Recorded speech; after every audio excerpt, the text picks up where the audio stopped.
In this video we're going to go over shoulder in on a circle. It's the progression from doing a counter shoulder in on the rail. Now we're doing a shoulder in on a circle, which is the next easiest way of doing a shoulder in. And what you're going to do is just kind of pick a spot. I've got a little grass clump here. I'm going to pick that. And then I'm going to walk around in a circle. And at a walk it can be, you know, a 10-meter circle. If you were trotting, you might want to go a little bit bigger. And so what I'm going to do is rotate my shoulders to the inside. That creates a little bit more bend. I already have bend from the circle, but I'm rotating just a little bit, and now I shift my weight out slightly, and I come on with my inside leg to activate the hind. And so as soon as I came on, she wanted to push out with her outside shoulder, so I had to come on with a little outside rein to say, no, step your hind out.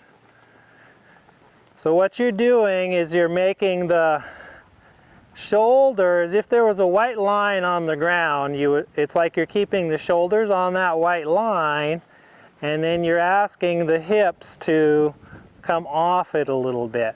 So the hips are on a little bit bigger of a circle than the shoulders are. And we go around, and she's doing really well here. And then I can allow her just to lengthen and stretch and go forward. So this is a pretty easy exercise at the walk for the horses, especially if you've done your prerequisites of your bends, your counter bends, and you've done some of the counter shoulder in down the rail, then this works pretty well.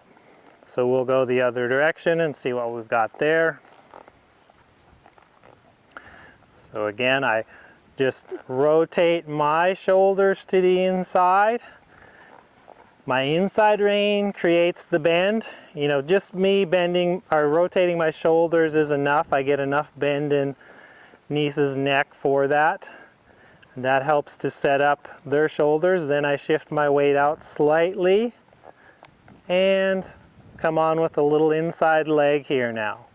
Activating, but then I have to catch the shoulder because she wants to leave with the shoulder. So I'm saying, no, just the hind end goes out. And that creates a little bit more of a crossover. So doing a shoulder in on the circle here supples a little bit more than it would on a straight line, because the hips have to travel on a little bit bigger of a circle than the shoulders do. And you have to get that line, the circle line, in your head, know where it is, and then try to keep the shoulders over that line. And there she did pretty good, so I allow her to stretch and lengthen.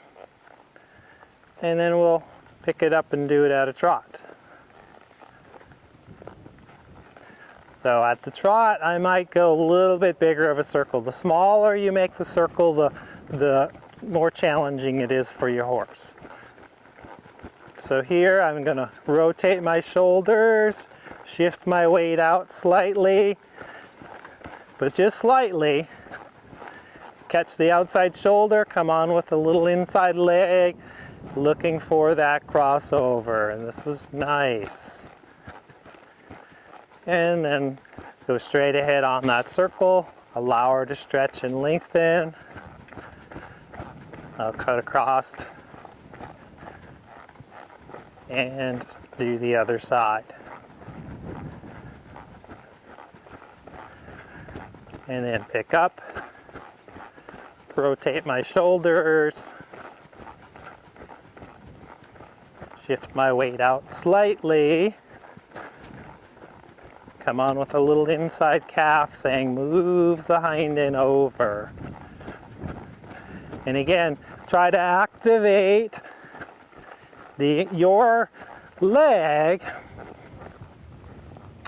So your inside leg, can you activate it when her inside hind is leaving, or your horse's inside hind is leaving the ground, and you're saying step it up and over, move it out slightly, because when the foot hits the ground, you can't do anything with it until it goes through the cycle of leaving.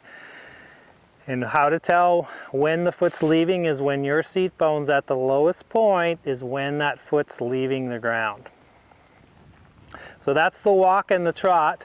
Now you can do this at the canter too, but don't get in a hurry with this. The canter, it might be a year or two of lots of work with this to get it at the canter, because it's the canter has to be going well first. You have to be able to get a nice canter circle. So here I'm just riding a circle. Then you also want to have the prerequisites of your bends and counter bends. Now I'm going to just rotate my shoulder a little bit and ask for a little bit of a shoulder in. And you're not going to do much angle if you do it at a canter. Yeah, that's nice. But it's a great exercise for developing the canter, really getting them to balance up, because they have to stretch up and underneath with that inside hind, and we'll change direction and go off the other way.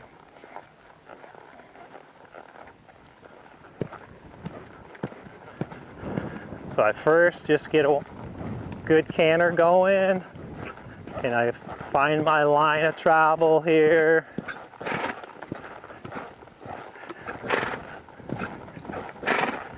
Let her, she's kind of releasing, so I'm just going to let her stretch, release that out here before I ask anything.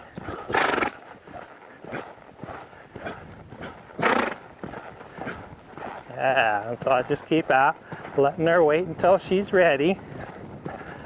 Okay, and now I'm going to pick her up, rotate my shoulders, come on with a little inside leg, saying move out.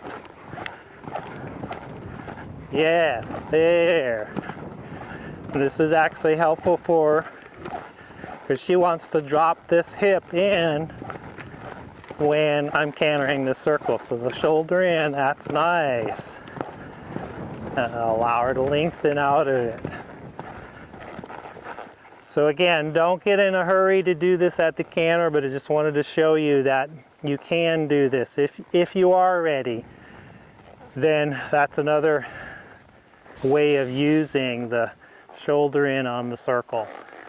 So just find your circle and then rotate your shoulders, shift your weight slightly out, come on with a little inside leg, and then if you need to, you can use your crop to help out. And good at the walk first, then progress to the trot, and then one day you can do it at the canter. So let us know how that's working for you, and we'll see you in the next video.